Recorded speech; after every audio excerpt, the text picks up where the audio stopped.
Hello everyone, welcome to ACE Online and very good evening. So today we will take up the 7th current affairs, that is today, taken from Hindu, Indian Express as well as PIB. So there are very few issues. There was not too much issues covered in these newspapers, but anyway there are very important topics to be covered, right? So though we have only 6 topics to be covered, they are very important to understand in detail, especially the minimum support price policy as well as delimitation, which is the very hot topic the recent times. So we will see. Yeah, and one more thing, that is like recently Uttarakhand has bought the Uniform Civil Code. So we will see the details about the Uniform Civil Code. Then India, Middle East, Europe Economic Corridor. So the diplomat from Greece, there was an arrival from that side towards India in the next coming week. So India is expected to take up this issue that was mentioned in the Hindu. Then delimitation. So again it was taken from the Hindu only. This is taken from PIB, per drop, more crop, a scheme, very important for any preliminary examination. Then minimum support price, the data was presented by Ministry of Agriculture in the Lok Sabha. So the session is going on. So there was a detailed data presented by the government. We'll tell you how to handle this particular data for our exam. Then Shrestha scheme. Again this is part of, not part of Ministry of Agriculture, but Ministry of Education, but taken from PIB. So these three are taken from PIB and then others were taken from Hindu and Indian Express. So let's discuss the details. There are some more facts which need to be categorized and submitted by the ministry in the Lok Sabha, different ministries. So we are compiling it in the next coming sessions. We will add 1 or 2 in 3-4 sessions so that all the data will be put at single place in our video sessions, right? So if you have any doubts, you can ask in the discussion section. Now let's start the session. If you're right, I hope you are all ready. The first one is Uniform Civil Code. So you might have seen the flood of news related to the UCC because Uttarakhand has passed or presented the bill before their state legislature. So that is the context that what we are discussing, why we are discussing about UCC. Sir, you may ask, sir, whether we need to remember all the provisions of the bill. No, you no need to, because this is not the central bill, rather it is a state legislature bill.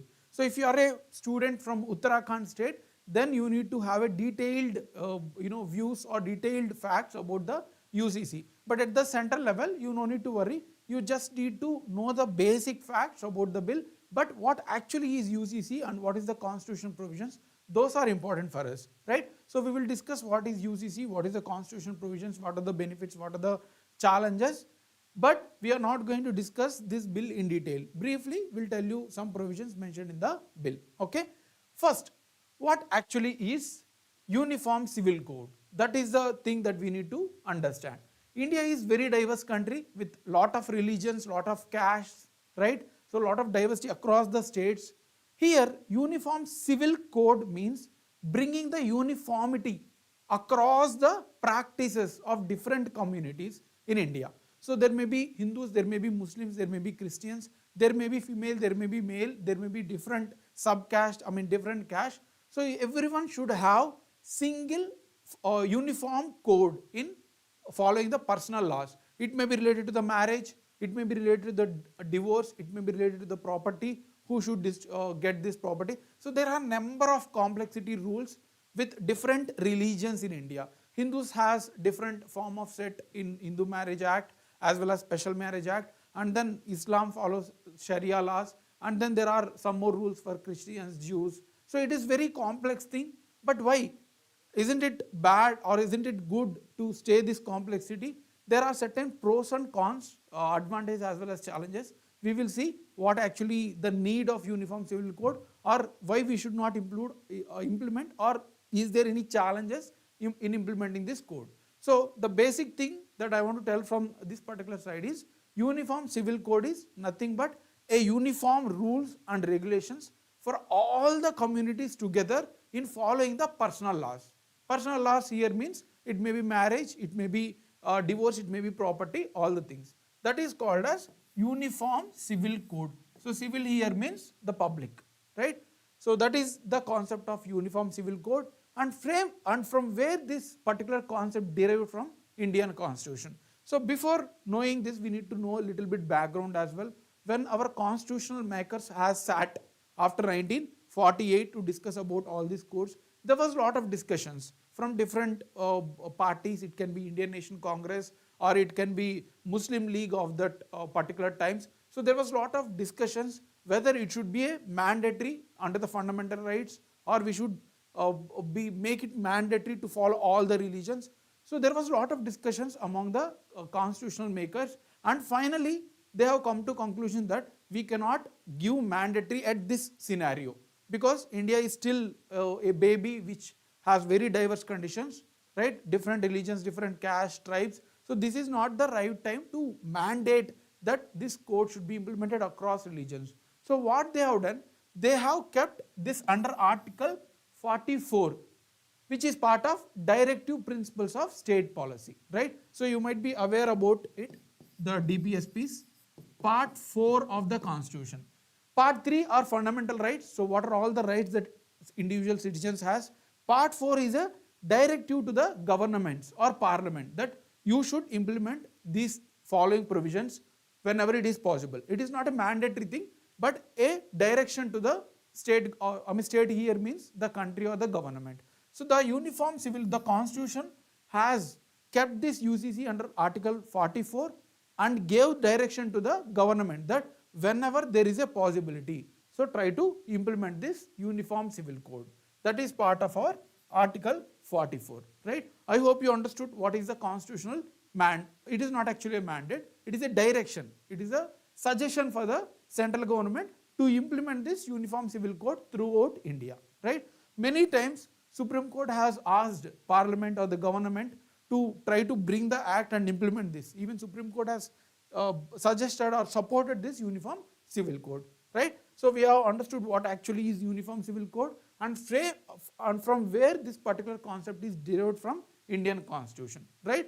Then before going to discuss about whether we should implement or whether we should not implement, we should know the existing condition in our Indian scenario, right? So the first scenario is all the personal laws. This is very important for prelims exam.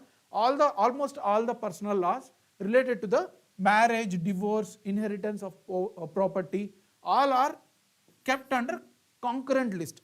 So in our constitution, there are schedules, right? There are 12 schedules, and under that we have a seventh schedule where all the powers like law and order, police, there are different provisions were divided into 3 lists. One is union list. So you might be already aware if a student who have completed polity, union list, state list and concurrent list, right? Union list means all the powers given to the central government. State list means all the powers given to the state governments like agriculture, land and all. Concurrent list means which can be governed by both the governments. Both union and states, they were kept under the concurrent list, but whenever there is an act passed by the parliament, then state governments cannot pass over it. So here union government will supersede over the state government. That is 7th schedule. So here all the personal laws, almost all the personal laws were kept under the concurrent list. That means state governments as well as central government can or proceed through these subjects. That's why the Uttarakhand government was able to come up with such act.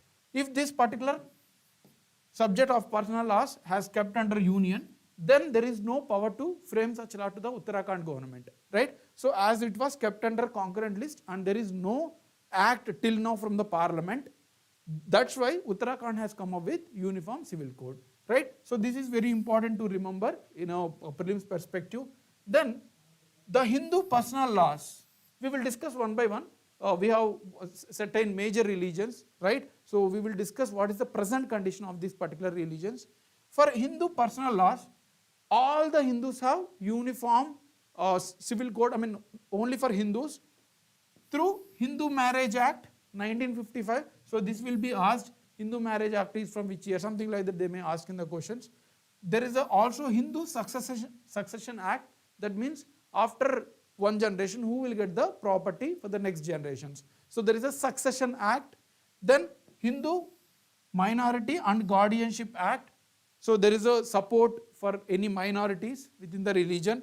Then Hindu Adoption and Maintenance Act 1956.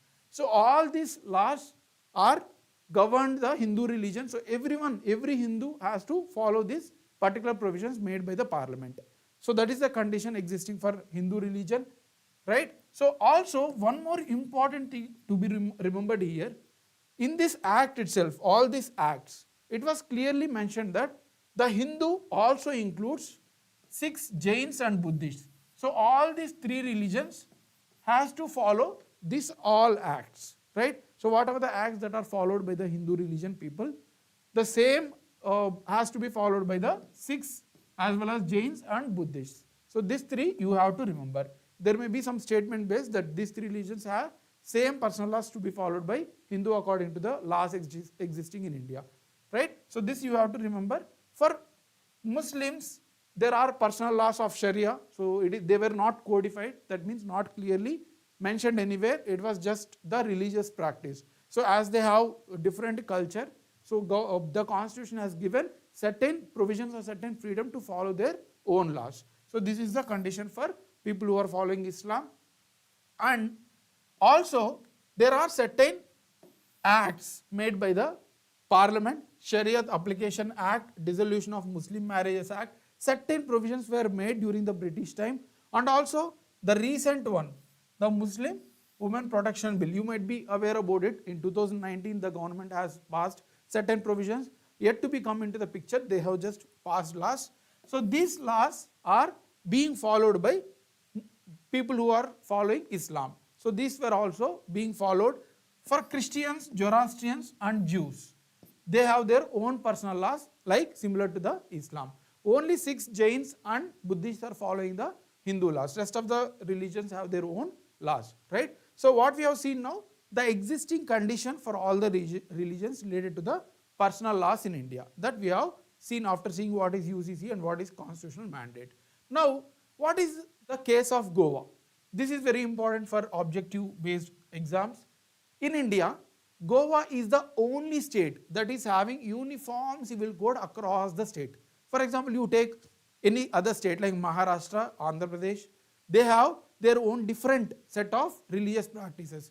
Hindus will follow Hindu Marriage Act and Islam will follow Sharia laws. So all the people residing in single state have different provisions to be followed. But in case of Goa, whether you are from any religion, all the people who are residing or the residents of Goa has to follow a single uniform civil code, that is Portuguese Civil Code of 1867. So you might be aware about it. Goa was part of Portuguese until 1961, right? From 1538 or 34, where the Sultan of Bijapur has given the Goa to the Portuguese. Since then, till 1961, Goa was under the Portuguese. So the culture of Portuguese has penetrated into Goa. They have made a single uniform code in 1867. This is also important to be remembered, right? So in 1867, already they made a uniform civil code, and the same code is being applicable to the Goa throughout the state, right? It is the only state which is having UCC at present. That is the case of Goa. Now, why there is a demand of uniform civil code? So Supreme Court has asked center to frame uniform civil code, and Uttarakhand has passed, some more states has already passed, but they did not come into the picture. They just passed the bill, but that was pending in the legislatures. But why this demand is coming? Why they want uniform civil code across India?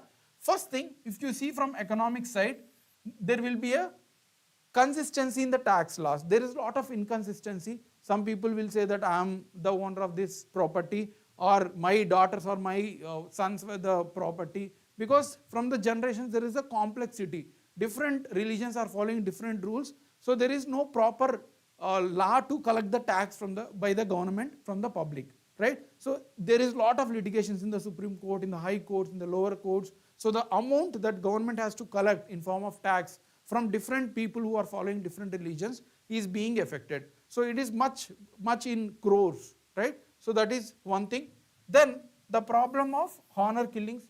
So you might be aware that if some person is marrying to the lower caste or higher caste, there is a lot of such honor killings, right, illegal killings without following rules, because they felt that their caste is higher or their caste is lower. Such a discrimination is there. If we could able to bring the uniform code who are following the same set of personal laws, there may be a little bit change in the people's attitude. So that was the rationale, right? Now, existence of discrimination practices. So you might be aware, even like 1 decade before, a chief minister from Bihar has visited the temple and they have cleaned the temple because the particular chief minister is from lower caste. Such a person who is having highest political authority in the state is facing the discrimination. Then why it is not the case? I mean, it is the case with you can imagine with the case with the lower people who are not having any authority, right? So there is wide discrimination in the country. So this particular law can have an impact by reducing such type of discriminations. Then incorporate the modern and progressive aspects. So modern aspects like live-in relationships, right? So people who are residing people from different genders are residing at single place without marriage. So the modern aspects, the transgender issues, all these things are not being recognized under Indian law. So if we could able to bring this, there is a chance that we can able to handle such type of issues. Provide equal status to all citizens. If there is a uniform civil code, it will be equally given to all the citizens, so everyone will be equal, right?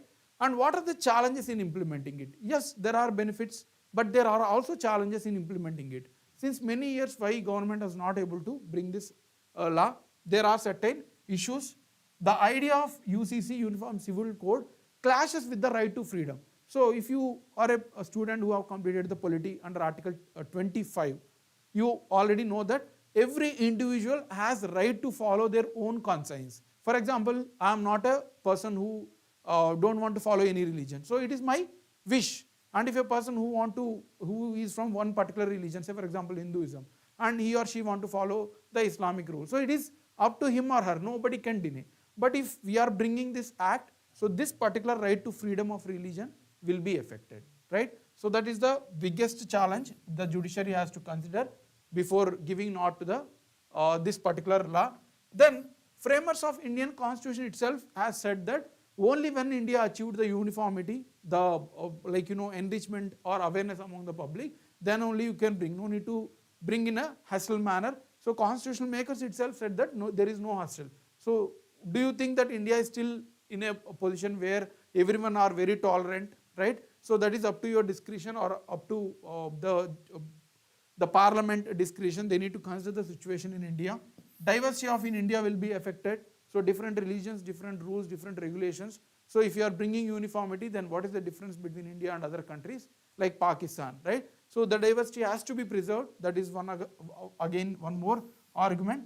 And the case of tribals, even the Uttarakhand Act, which has passed or yesterday put forward in legislatures, has exempted tribals. The case is same with at the central level as well.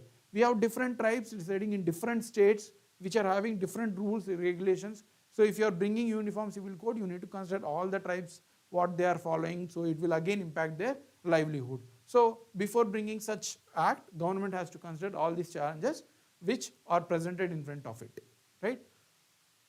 So some provisions of Uttarakhand law, you no need to worry, you no need to remember if you are not a person from Uttarakhand. If you are a person from Uttarakhand, then only you can remember the provisions, because these are not given at the central level, okay? Only they may ask which state has recently passed the uniform civil code, that's all. So they have brought uniform marriage age of 18 for female and 21 for male across the religions, including the Muslim men and women, right? And it is not applicable to scheduled tribes, very, very important. So the bill that being passed by the Uttarakhand is not applicable to scheduled tribes because they have their own customs.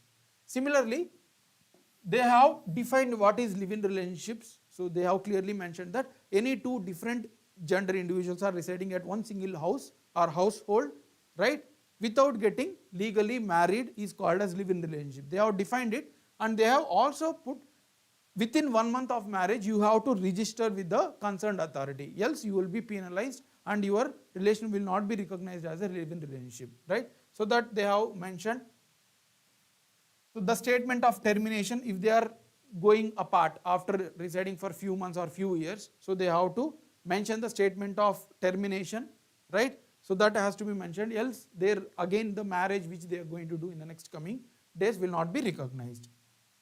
It also does away with the copercenary system. So here this is a one important thing.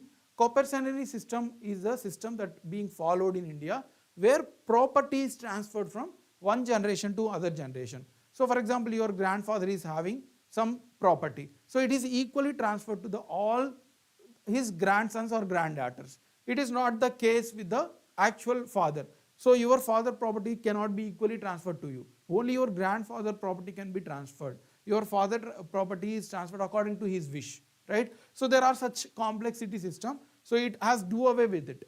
There won't be any copercenary system. So there will be certain rules and regulations given by the government. One has to follow them, right? So these are the provisions that government of Uttarakhand has brought.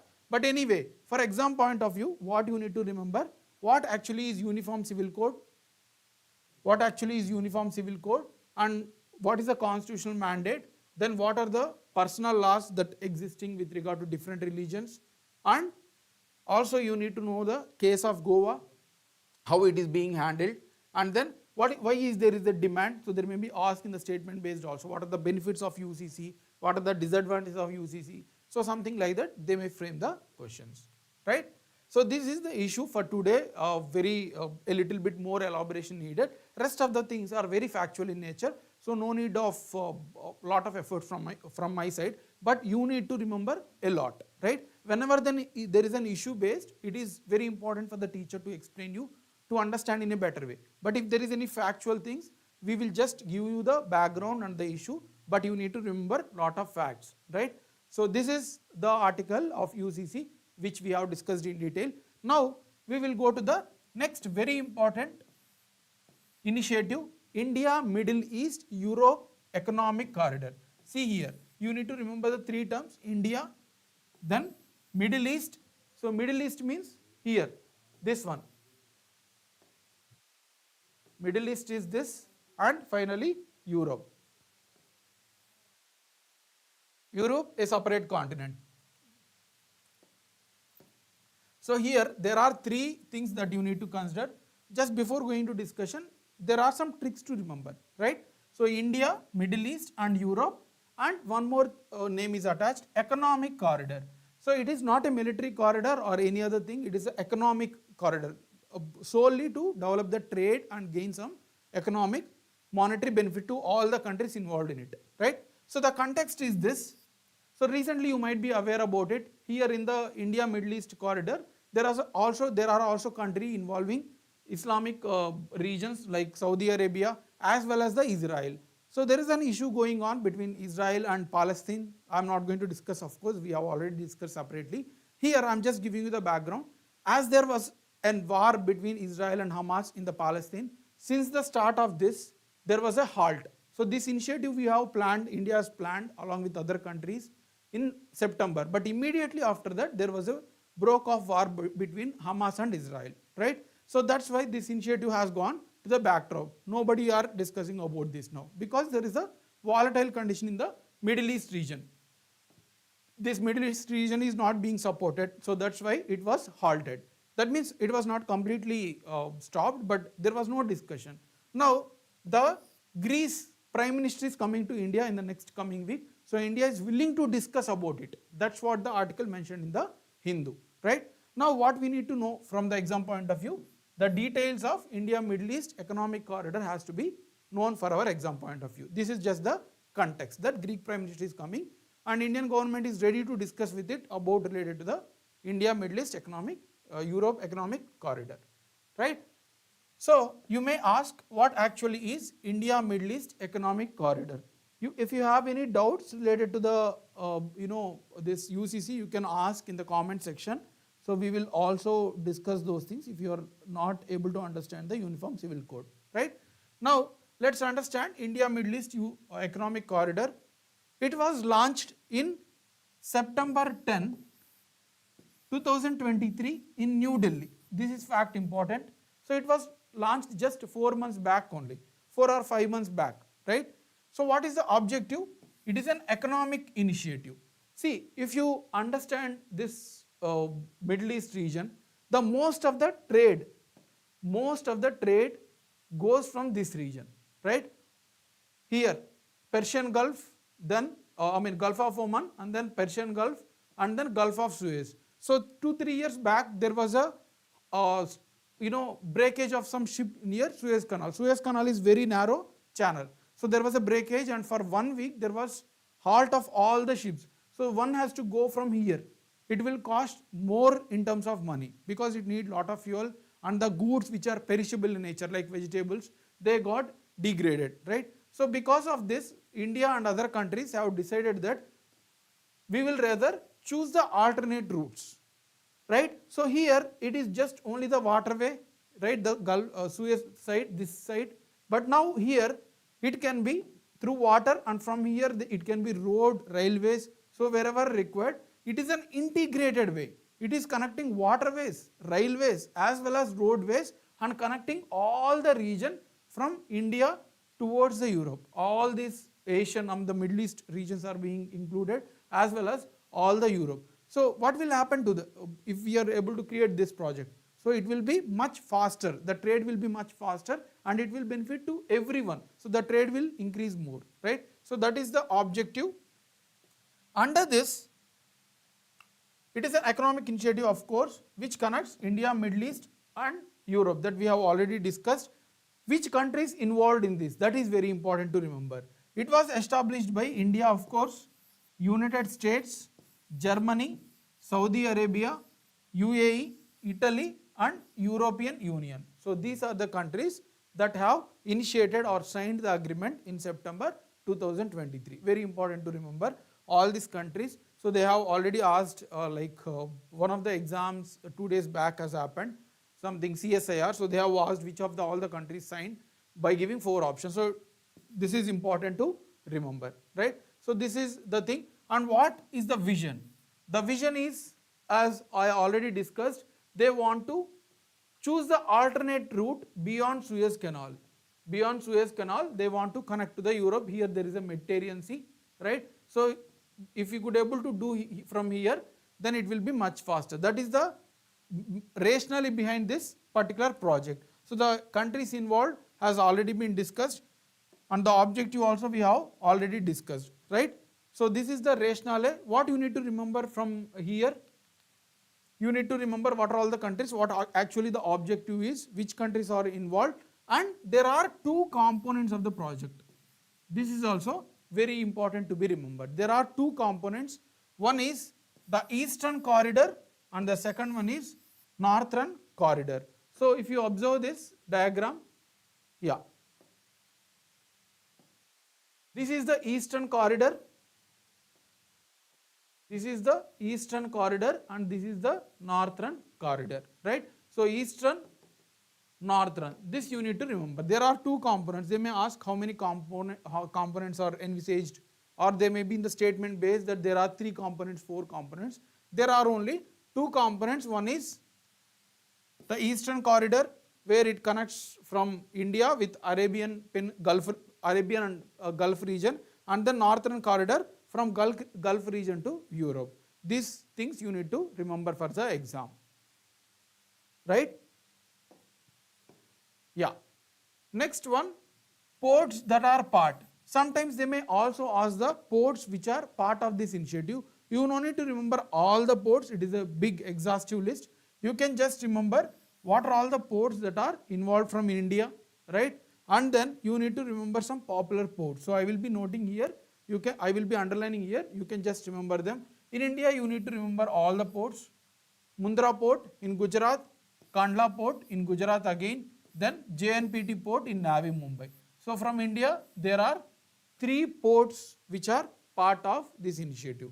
Then in the Middle East, you need to remember Fujairah and then Jebel Ali, right? Abu Dhabi. These 3 are very important ports, biggest ports that you need to remember as well. And then here, Ras Al Khair in Saudi Arabia. This is also one of the biggest ports. So these 3 ports as part of UAE and then 1 port in Saudi Arabia, you can remember. So the railway lines, all these things are no need to worry about as of now until unless they completely implement this. In Israel, you can remember Hafia port. So this is also very important, right? So these are the ports that you can remember for from this particular initiative, right?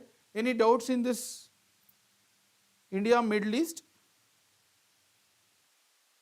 India, Middle East, Europe economic corridor.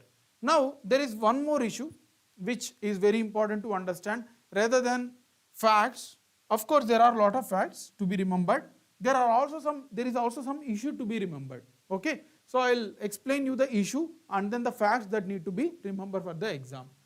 First, the context is this: the delimitation of constituencies. We will understand what actually is delimitation and all, don't worry. So for the delimitation of constituencies for Lok Sabha elections and state legislatures are coming forward in 2026. But there was a delay from census, right? So the Hindu has noted this issue in a big article. So we will discuss what actually is delimitation and then the provisions, the issues surrounding it, right? So also the facts which are very important for objective exams. Before going into details of the facts that you need to remember, let's understand what is actually delimitation. Delimitation means distribution of seats, the Lok Sabha seats, the assembly seats across India based on population. See, in any democracy, understand this, in any democracy, the people representatives, whether from Lok Sabha, whether from assembly, should be elected according to the number of population present in the particular region. For example, India is a democracy and Goa is a small state, right? And then Uttar Pradesh is the biggest state. Here, if we give equal seats, like Goa we will give 50 Lok Sabha seats and then UP will be given with 50 seats. So how is it connected to the democracy? Because the population in Goa is very less and the population in Uttar Pradesh is much higher. So you are not distributing the seats according to the number of population. So you are going against the democracy, right? So that's why the constitution has given the number of seats to each of the states based on the population to represent the democracy. But there is an issue here. As a, India is a quasi-federal, like each state is equal. Though population are different, Goa should be equally given to the importance as well as the Uttar Pradesh, because all the states in the federalism should be considered equally, right? So this is one side, that federalism, all the states should be equally considered. On the other side is this, the population, the area is completely different. So how can we give equal importance to all the states at a single criteria? So there are two contradictory things. Federalism is contradictory to democracy here in this particular context, right? So I hope you understood this. So that is the concept of delimitation, that distribution of seats, Lok Sabha as well as assembly seats across India. And we have understood the concept of federalism as well as democracy, how it is affecting the element of delimitation, right? So who will do this? Again, this is important. Delimitation, the distribution of seats are not done by election commission. Many students will face this issue, that it is not done by the election commission, it is done by delimitation commission. There is a separate body, delimitation commission, established by parliament. Established by parliament through Parliament Act. So this is a statutory body, not a constitutional body, okay, remember. Statutory means a act passed by the parliament, that is called as statute. So any bodies established by parliament are called as statutory. So this is a statutory body, not the constitutional body, okay, remember, this is very important. So this delimitation commission is doing the distribution of Lok Sabha and legislature states across the Indian states, right? So that is delimitation. Now, what are the constitutional provisions related to the delimitation? That is very, very important. I hope you are following. If in case any doubt, just comment there, so I will explain you again. I am just hoping that you are following, right? So what you understood from delimitation and what is the actual contradictory of federalism as well as the Indian democracy. Now, let's understand the constitutional provisions. These are the articles that need to be remembered for the exam. Article 82 in case of central government and Article 170 in case of state government, that is legislature and parliament. Article 82 is related to parliament. and then this is state legislatures. So they provide that there should be division of seats based on the population. These two articles says that the seats in the Lok Sabha as well as state assembly should be divided based on the population, right? But this also said that after every census, so if census is happening for every 10 years, right? So after every census, you need to change the seats because that's how the democracy works. Based on the population change, they need to also change the seats, right? So that's one more thing that the article has said, not only distribute based on the population, but also you change the seats according to census every year. Every year according to the change in the population, you need to change the number of seats. So this is the constitutional provision related to the delimitation. Article 82 and 170 are very important. Now, what has happened after that? Till 1971 it was fine that they were changing the seats for every census. But now what has happened? Some states, especially the southern states like Telangana, Andhra Pradesh, earlier Telangana is part of Andhra Pradesh only, Karnataka, Tamil Nadu, Kerala, they were achieving the population stabilization. That means they are not overgrowing the population. Their population growth has stabilized. But in case of Uttar Pradesh, Bihar, West Bengal, the population growth is very high, right? So the number of seats for these particular states which having highest population are gaining more important. I mean, they are getting more seats, and the states which have stabilized the population, they are not getting the Lok Sabha seats, right? At the southern states are not getting equal representation in the Lok Sabha, right? So that is very important to understand that whenever there are more seats for any state legislature in the Lok Sabha or Rajya Sabha, you can say, there is more political importance. There will be more funds given to that particular state because they want to win more seats from that particular states and gain the the central government has to be captured. The government has to capture the government at the center, right? You can take any party, BJP or Congress. They want more support from the states which are having more Lok Sabha seats. So because of the increasing population in northern part of India, there is gaining importance to this particular states. So during the prime ministership of Indira Gandhi, so they have decided that as the governments at the southern states, they were actually contributing for population stabilization, we will freeze the seats. So after 1971, there should not be any increase in Lok Sabha seats. Let it remain like this because the political importance will again change the dimensions. So that's why let's remain the same seats. So they have decided, they have passed this act in 1971. So and they have decided that until 2000 from 1971, actually when has to be corrected, when they have to change the seats? In 1981, after the census, they have to change it, and also in 1991 they have to change it. But the Parliament through 42nd Constitutional Amendment Act, this is also very important, through 42nd Constitutional Amendment Act, they have freezed that until 2000 there won't be any change of seats in the Lok Sabha as well as state legislatures, right? And also followed by after 2000 Parliament again passed an act. There is still going on, the stabilization of northern states has still now not happened. So through 84th Constitutional Amendment Act, constitutional amendment means whenever there is a change in the constitution structure, they need to pass some act, right? So through 84th Constitutional Amendment Act, they have again freezed 2026. They have extended 26 more years. That we will freeze after 2026, whatever the first census, that is 2031. Then we will change the seats. That's what the Parliament has decided, extended it. But in case of state legislatures, the state legislatures, that is independent assembly seats, they were changed in 2000. So there is no mention of extension for the state assembly seats because within assembly there is not a problem. Each state within that, if they change, there is not political significance. But if it is not changing at the central Lok Sabha seats, there will be a discrimination among the states. So it enabled changing seats in the state assemblies, but it has extended till 2026, right? So this is the backdrop that we were discussing about what is delimitation and what is the existing condition of delimitation at present scenario. So government has freezed until 2026 through 84th Constitutional Amendment Act, right? Now the seats were still going on. This is the issue the Hindu has noted.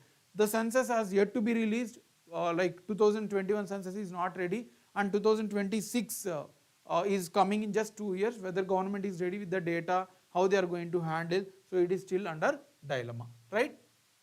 So that is the issue. Okay, so the same thing we have discussed. So the still they need to come with the discussion about this. Government has to collect the data as soon as possible and come up with the new criteria. So any doubts in this delimitation commission and related issues? Now there are three or two more, we can say 4, 5, 6 years. So three more important schemes. These are all collected from PIB, Press Information Bureau. There's not much issue here like delimitation commission or uniform civil code. Here there are a lot of facts to be remembered for the exam point of view, right? So here the scheme, the government has noted per drop more crop scheme. So if you see this scheme, you need to know about the objective and what is the ministry, what is the data related to. Very, very important to remember. The context is this, why it is there in news.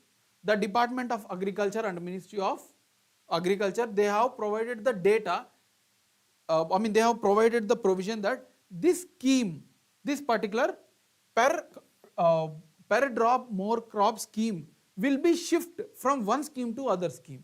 So this means what? It is a sub scheme. That means already there is a scheme, under that there will be more sub schemes, right? So this per crop more drop is a scheme under Pradhan Mantri Krishi Sinchai Yojana.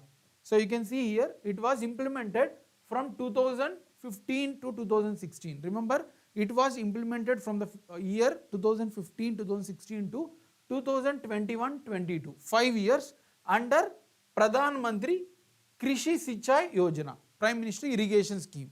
Need to remember this, very, very important. That's why I am stressing it. In 5 years, they have implemented this under this particular Pradhan Mantri Krishi Sinchai Yojana.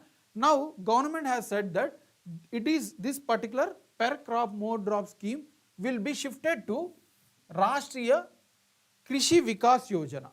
So it is going to be shifted from PM KSY Pradhan Mantri Krishi Sinchai Yojana to Rashtriya Krishi Vikas Yojana. Very, very important to remember the scheme, under which scheme this particular sub scheme is being implemented. They are changing for the financial cycle of 2022-23 to 2027, right? So in the next 5 years, they are going to implement this under Rashtriya Krishi Vikas Yojana. That is very important to remember. Now, what we need to know from this particular scheme? We need to know the details of per drop more crop, what is this scheme, what is the ministry, what is the funds, and then we need to know about Rashtriya Krishi Vikas Yojana also, because the scheme is being implemented under this particular scheme, right? So this is the context. I hope you understood. Now we will move to per drop more crop scheme. What are the provisions? Very, very important to remember how much, what is actually the scheme objective, what are the provisions are very, very important to remember. So here the objective, the main objective, here the name itself, per drop more crop. That means using single amount, the very less amount of water, we need to cultivate a big, higher amount of agriculture land, right? So that is the objective. Now, the aim is to enhance water use efficiency. By using less amount of water, we need to produce more. That is the very much objective. And financial assistance will be given to small and marginal farmers. So small and marginal farmers means who is having land less than 2 acres, right? So whoever is having less land below 2 acres, 55% of the cost of this project will be given by the government itself. So how will they do? They promote drip irrigation as well as sprinkler irrigation. So drip irrigation means you might be seen in any of your agriculture field if you have any affiliation to the agriculture. It is a very small drop directly applied to the roots. That is called as drip. And sprinkler means it is a rotating shaft which distribute the water in a radial manner. That is sprinkler irrigation. And drip irrigation means providing a drop at the root level. So if the farmers able to take this projects into their agriculture, it will have a huge impact, right? It will have a huge agriculture production, government want to make install of these to the farmers. So if they are shifting towards this particular irrigation technique, government will give 55% of the cost to the small and marginal farmers and 45% to the other farmers who are shifting from tank irrigation towards the drip and sprinkler irrigation. So that is the objective of the scheme. Also, government has created micro irrigation fund. This is very important to remember. Government has created micro irrigation fund under NABARD, right? So there is already a NABARD bank exclusive for agriculture. So government has created micro irrigation fund with a corpus of 5,000 crore. Very, very important. So here there are facts to remember.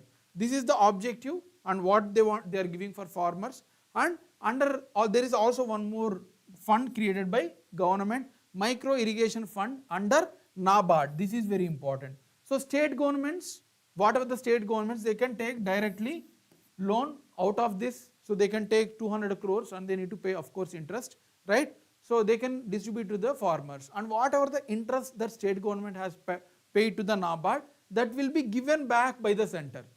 I hope you are understanding. So there was already a created corpus of 5,000 crores under the NABARD. So state governments can take loan, right, from this fund and give it to the farmers to shift towards the drip irrigation, right? Whatever the interest that state governments has to pay to NABARD will be paid by the central government again, right? So that's why state governments will rush, because they are not going to pay any interest, because that is going to be anyway paid by the center. So they can take this money and give it to the farmers. So they will gain from it both politically as well as financially, right? So that is the objective. So we have already seen the interest subvention is around 3%. So 3% has to be paid by the state governments to NABARD, so that in turn actually paid by the center itself. That's how the scheme is going to affect. So you need to know the objective, what central government is giving, and micro irrigation fund which is connected to the per drop more crop to create the irrigation facilities, micro irrigation facilities, right? So that is about the scheme. Now Rashtriya Krishi Vikas Yojana. So per drop more crop is being implemented under this particular scheme, right? So this also need to be remembered now. So the objective of the scheme is to enhance the agriculture production 4% annually. So the GDP is growing. So you know that GDP is usually growing at 6%, but agriculture is just 1%, 1.5% the GDP contributing, because service sector is playing major role. So government want to cherish consistent growth of 4% from the agriculture sector. That's why the government has launched this in 2007. Very, very important. Government has launched in 2007 to achieve 4% consistent growth, and under this government will provide financial support, technical support to the state governments. Now the per crop more drop is being connected to this particular scheme, because indirectly state government's role is there. So that's why the government is connected to this particular scheme from Pradhan Mantri Krishi Sinchai Yojana. So that is the thing. Objective is very generic in nature of this particular scheme, Rashtriya Krishi Vikas Yojana. Flexibility and autonomy to the state governments, preparation of agriculture plans at the district level. So these are all the very generic level, no need to explain too much. Just in the end, they want to increase the yield of the agriculture, right? You can just read it, you will easily understand it. Next, minimum support price, right? So this is the last before article. Scheme is very important. Just understand the very basics. So that data I will tell you how to remember this. Sir, what is GDP? Malini Ramanath Tirtham, right? Yeah. So GDP means gross domestic product. For example, in 2022, government has produced all together. You can see here, there are number of articles in economy, right? We have wheat, we have shoes, we have pencils, right? There are a lot of thousands of products in economy that they are producing. So each economy, 1 kg wheat is, say for example, 30 rupees. So last year we have produced 100 kgs of wheat, 2022, plus 100 pencils, plus 100 shoes, multiplied by their prices. So what you will get? 100 kg into wheat, how much we produced in terms of money is called as GDP. So it can be all the articles, it can be goods, it can be services, everything will be added into monetary things, and that will be decided how much we produced in last 1 year, how much India produced, how much US produced, so how much growth we have achieved. Last year, for example, we have produced 100 crores. This year we produced in total, adding all these things, 106 crores. So there is a 6% growth of GDP. That is called as GDP. The final amount of production of services, goods in terms of money, that is called as GDP. I hope you understood it. Right? Yeah. So here, let's come to the minimum support price. So here minimum support price means the amount of money given by the government to the farmer in case he is not able to sell it to the market. For example, there is a loss of some quality of crop. So what farmer will face? The private people are not ready to buy it, right? So in such cases, what government will do? Government will take the whole amount, whatever the farmer want to sell it, and they will give it to the money will be given to the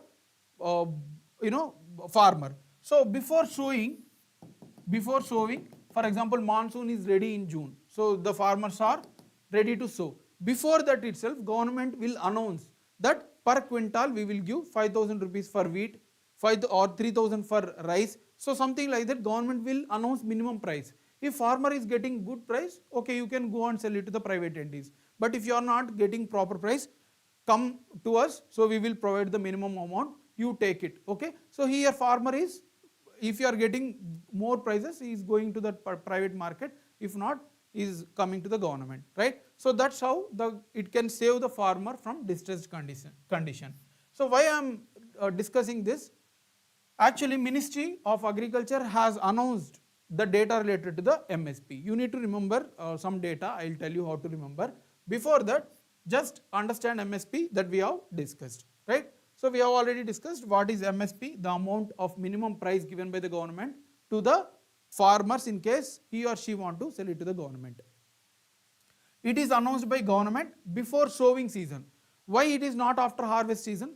Because the farmers, there will be manipulation of the market. So before sowing itself, if the government is decided, so farmers will see the prices and they will shift to the crops. For example, government want to promote rabi crop. So government will give more price to the rabi crop. So farmers will shift from wheat or rice to the ragi, right? Government felt that there is a lack of wheat production. So they will increase the minimum support. The farmers will rush to grow wheat because they are getting more prices. So before sowing itself, government will decide. After sowing, after cultivation, what is the benefit if government is announcing? Already everything is done. So that's why it is decided before sowing season, and it is actually recommended by Commission for Agriculture Costs and Prices. Very, very important to remember. Commission for Agriculture Costs and Prices. This is the organization that gives recommendation. It is just a recommendatory in nature. It will study, it will take data from farmers, state governments and all, and then it proposes to the government. Finally, Department of Economic Affairs or Cabinet on Economic Affairs will decide the final prices. This is not a mandatory, rather a suggestion to the government. Final decision is with the Cabinet Committee on Economic Affairs. So government is deciding in the end. This is just a intermediary body to collect the details and give recommendations to the central government, right? So why this is important? So we have already discussed.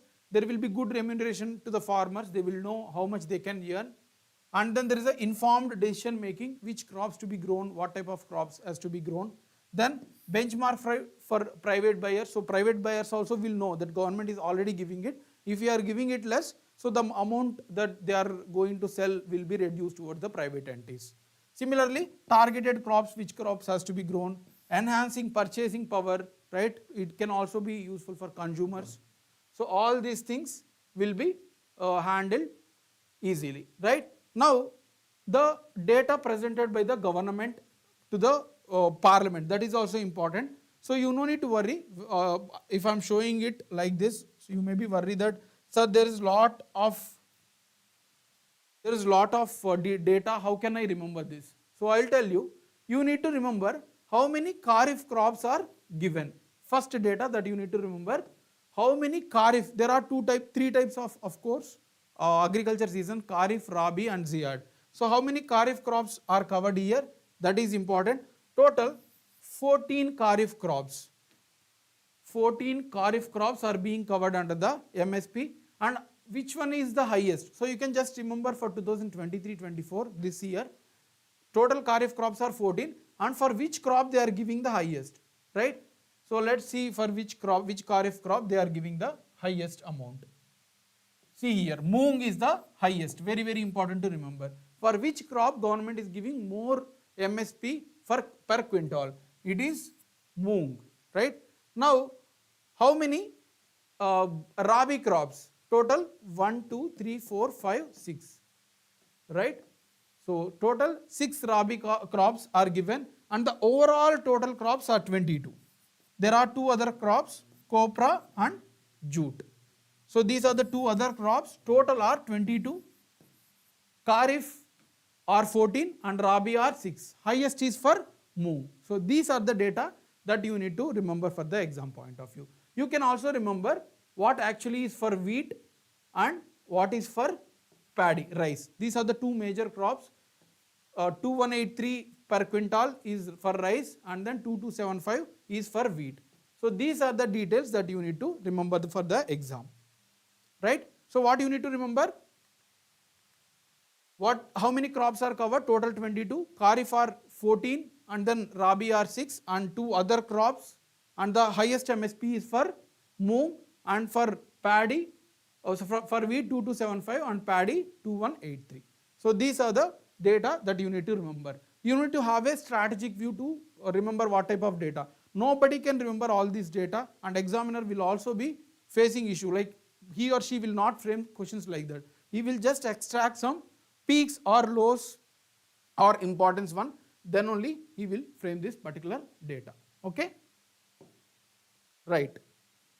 Last article, then we will solve some MCQs. So after that we will close the session, right? So government has given information again related to the Shrestha scheme to the Parliament.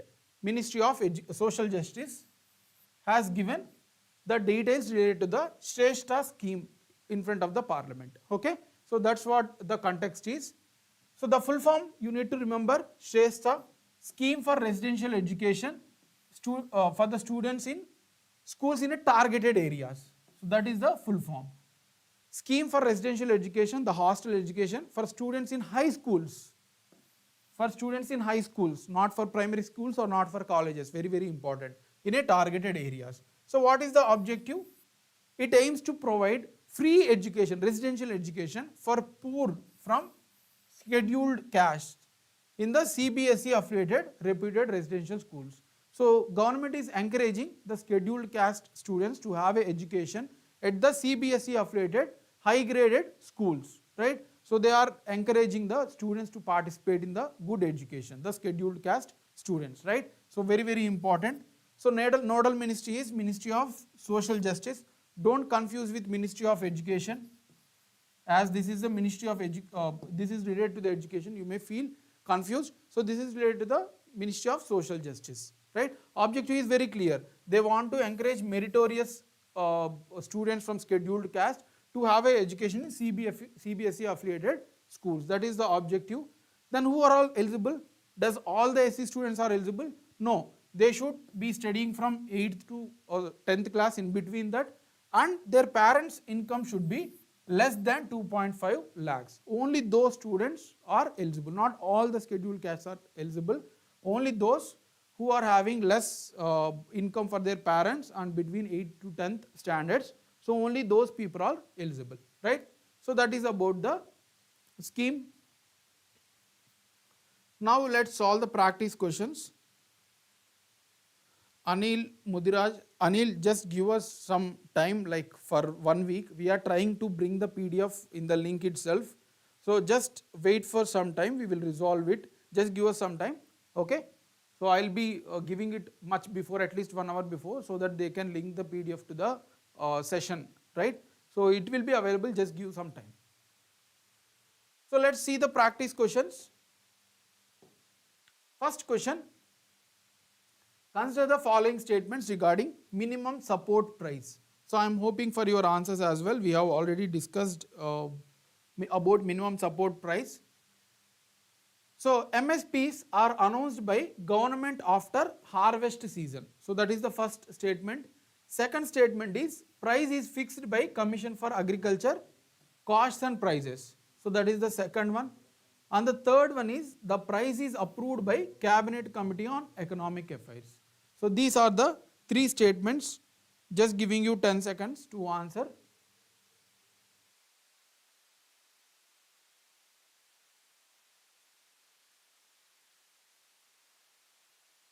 Right? So first statement, MSPs are announced by government after harvesting seasons.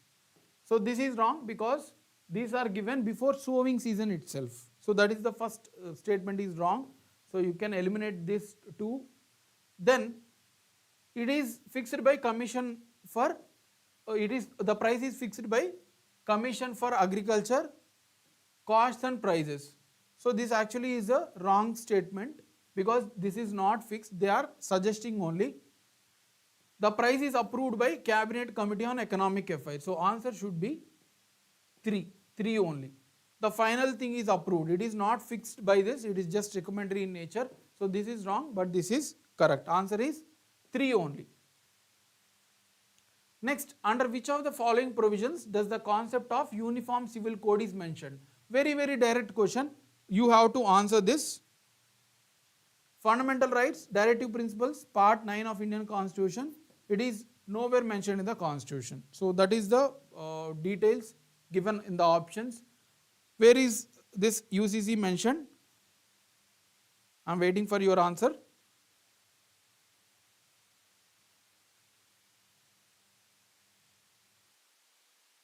Anyone? We have discussed this. Fundamental rights, directive principles, part 9 of Indian Constitution. It is nowhere mentioned in the Constitution.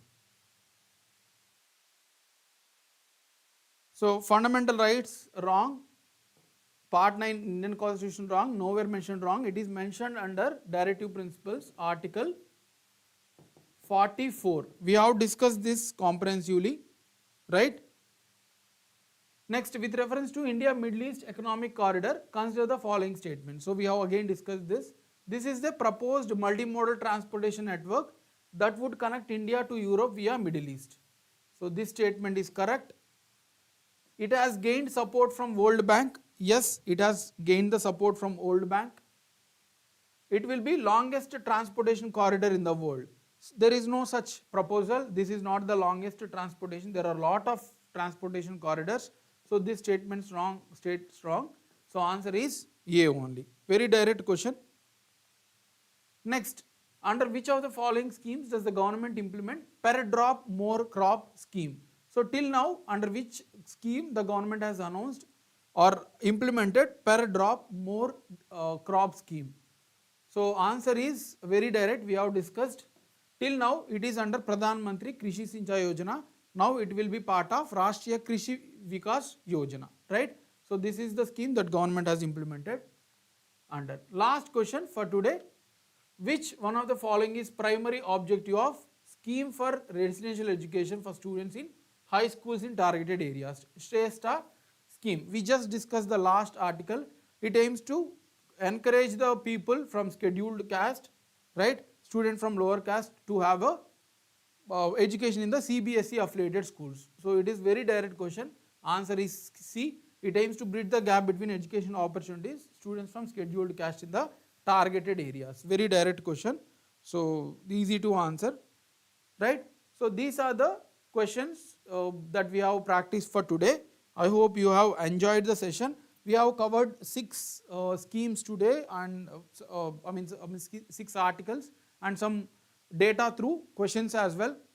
There are again in PAB there was a lot of data we need to collect. Most of the questions from government exams will come from PAB only. We are compiling them and we will be discussing in the coming sessions along with the daily current affairs, right? Thanks a lot.